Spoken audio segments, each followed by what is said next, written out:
नमस्कार स्टूडेंट्स। आज हम लोग इस वीडियो में क्लास 6 और आप कह सकते हो कि 12th क्लास के स्टूडेंट्स के लिए भी ये यूज़फुल होगा।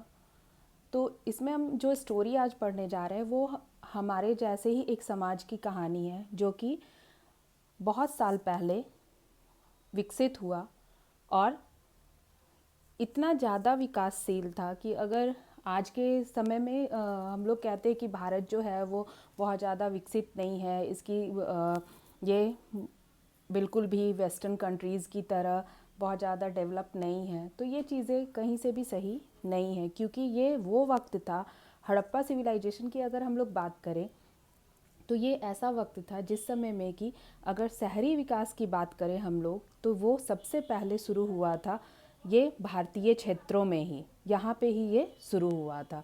तो आज हम लोग जो कहानी यहाँ पे पढ़ने जा रहे हैं वो हड़प्पा के बारे में है और बिल्कुल भी हिस्ट्री को एक स्टोरी की तरह पढ़िए। ये वो समाज था जो कि बीत चुका, इतिहास में दर्ज हो गया और बिल्कुल भी हमारे ही तरह का था, लेकिन आज से काफ़ी ज़्यादा उन्नत। तो सबसे पहले हम लोग यहाँ पे ये देखते हैं कि हड़प्पा है क्या। तो हड़प्पा जो है वो भारत के अन्य गांवों की तरह ही एक गांव था और जहाँ पे कि ये जो साइट है, ठीक है, जहाँ पे कि आप सुनते हो कि हड़प्पा सिविलाइजेशन की बात की गई है, खुदाई की बात होती है, तो ये बिल्कुल भी एक नॉर्मल सा गांव था और जहाँ पे कि लोग आते थे। किसी को ये पता नहीं था कि ये इतिहास की इतनी सारी कहानियों को लेकर छिपा हुआ है।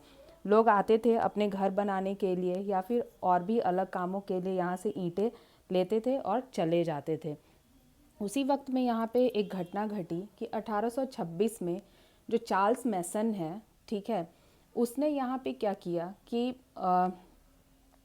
देखा कि बहुत सारे लोग इस तरह आ रहे हैं और ईंटें वगैरह लेकर जा रहे हैं, तो उसने भी इस पे ध्यान नहीं दिया। लेकिन 1853 से लेकर 1856 तक लाहौर से कराची, ठीक है, यहाँ पे रेलवे की लाइंस बिछाई जा रही थी, पटरियाँ बिछाई जा रही थी और खुदाई का काम चल रहा था। तो इस समय में यहाँ पे जो काम के देखरेख के लिए थे ब्रिटिशर, उनका नाम था कनिंघम और इनके ही सुपरविज़न में ये काम हो रहा था। तो यहाँ पे इन्होंने भी देखा और बहुत ज़्यादा उत्सुकता नहीं दिखाई। अब आप ये देखोगे कि 1853 से 56 का जो समय देखोगे तो ये वो वक्त भी था जिस समय में कि महाराष्ट्र से थाने के बीच में रेलवे लाइन बिछाई जा रही थी 34 किलोमीटर तक। तो ये चीज़ें आप जानते ही होंगे। तो इस समय में क्या हुआ कि ब्रेंटन ब्रदर्स जो थे, ठीक है, जो ब्रेंटन बंधु थे, भाई थे, इन्होंने इस चीज़ को देखा कि यहाँ से लोग आखिर ईंटें उठाकर ले जा रहे हैं और ये ईंटें आज की नहीं दिखती है। तो इन्होंने यहाँ पे क्या किया कि बिल्कुल भी जब इसको खुदाई कराना शुरू किया तो इन्होंने देखा कि एक पूरा स्ट्रक्चर, एक पूरा का पूरा जो है वो शहर ही यहाँ से निकल पड़ा। तब जा कर के आप कह सकते हो कि दुनिया के सामने ये चीज़ आई कि यहाँ पे ऐसी कोई सभ्यता जो है वो रही थी।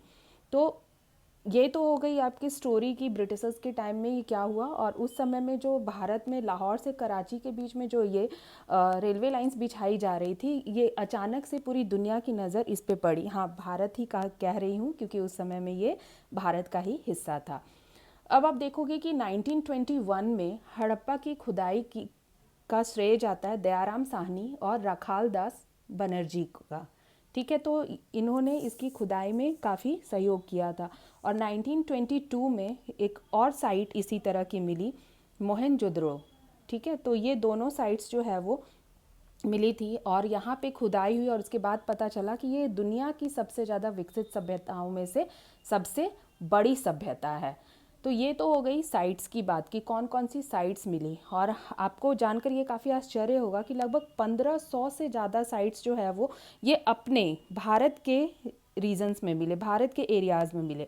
जैसे कि यहाँ पे कुछ साइट्स के बारे में मैं बता रही हूँ, जैसे अफ़गानिस्तान है, यहाँ से 2 साइट मिले।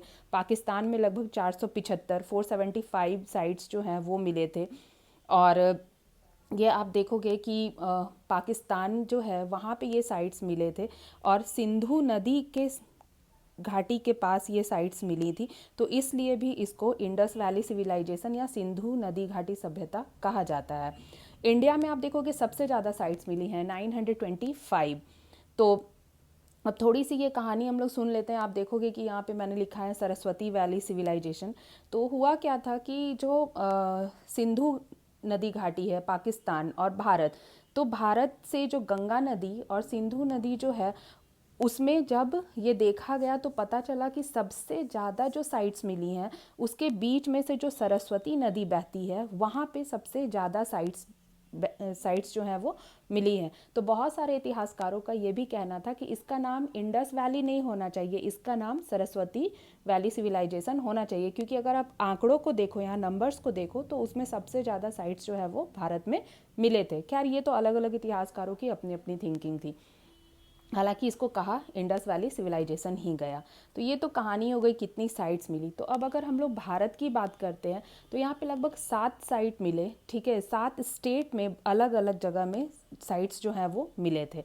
तो आप देखोगे मैंने इनको सीक्वेंस से लिखा है। गुजरात सबसे पहले इसलिए लिखा क्योंकि गुजरात में सबसे ज़्यादा साइट्स मिली हैं इस समय में। उसके अलावा जम्मू कश्मीर का जो मांडा है वहाँ से प्राप्त हुआ है, इसके साक्ष्य मिले हैं। फिर पंजाब, राजस्थान, हरियाणा, उसके अलावा उत्तर प्रदेश का जो आलमगीरपुर है यहाँ से बहुत सारी खुदाई में अवशेष प्राप्त हुए हैं। महाराष्ट्र का दायमाबाद है, यहाँ से मिला है। और आप देखोगे कि मैंने यहाँ पे बलूचिस्तान भी लिखा है, चूँकि ये हिस्सा उस समय में भारत का ही हिस्सा था। तो यहाँ से जो एक साइट मिली उसका नाम है सुतका गेंडोर। तो ये कुछ साइट्स, इंपॉर्टेंट साइट्स हैं जहाँ पे ऊपर से ये सारी जो आप कह सकते हो साइट्स सबसे ज़्यादा मिली थी। तो अगर क्वेश्चन अगर आपका आए तो ये 7 साइट जो है वो सबसे ज़्यादा इंपॉर्टेंट है भारत में, जहाँ से कि अवशेष प्राप्त हुए हैं। अब आप देखोगे इसमें कि जो, हाँ, और एक चीज़ ये देखना ज़रूरी है कि जो सरस्वती नदी है वो हरियाणा में ही बहती थी, ठीक है। और बहुत सारे हिस्ट्री के बुक्स जो हैं उसमें अब ज्योग्राफी के जो बुक्स हैं उसमें अब मैप में ये सरस्वती रिवर को गायब ही कर दिया गया है, हालांकि ये भारत की पवित्र नदियों में से एक है। अब आप देखोगे कि जो आलमगीरपुर से लेकर के बलूचिस्तान का जो हिस्सा है वो लगभग 1600 किलोमीटर के क्षेत्र में फैला हुआ था, और कश्मीर के मांडा से लेकर जो महाराष्ट्र का दायमाबाद है वो लगभग 1400 किलोमीटर की लंबाई तक में वो अवशेष मिले हैं। और अगर हम लोग तटवर्तीय इलाकों की बात करें, क्योंकि पानी भी तो था वहाँ पे, पानी भी तो है, तो फिर वो 1300 किलोमीटर। तो ये किलोमीटर्स में अगर जानने की इच्छा हो तो ये हम जान सकते हैं कि ये टोटल जो है आपका एरिया कितना कवर किए हुए था। तो ये तो थी कि हड़प्पा की स्टोरी। अब इसके कुछ फैक्ट्स के बारे में हम लोग नेक्स्ट वीडियो में पढ़ेंगे कि आखिर क्यों इसको बहुत ज़्यादा ही उन्नत सभ्यता कहा गया है, शहरी विकास कैसा था इसका, जल निकासी की क्या व्यवस्था थी, और दुनिया ने हड़प्पा को बेस्ट सिविलाइजेशन हड़प्पा मोहनजोदड़ो को क्यों माना था। मुझे उम्मीद है कि आपको ये स्टोरी समझ में आई होगी, और आपके जो भी क्वेरीज़ हों वो आप कमेंट बॉक्स में पूछ सकते हैं। खुश रहिए, पढ़ते रहिए। Thanks for watching.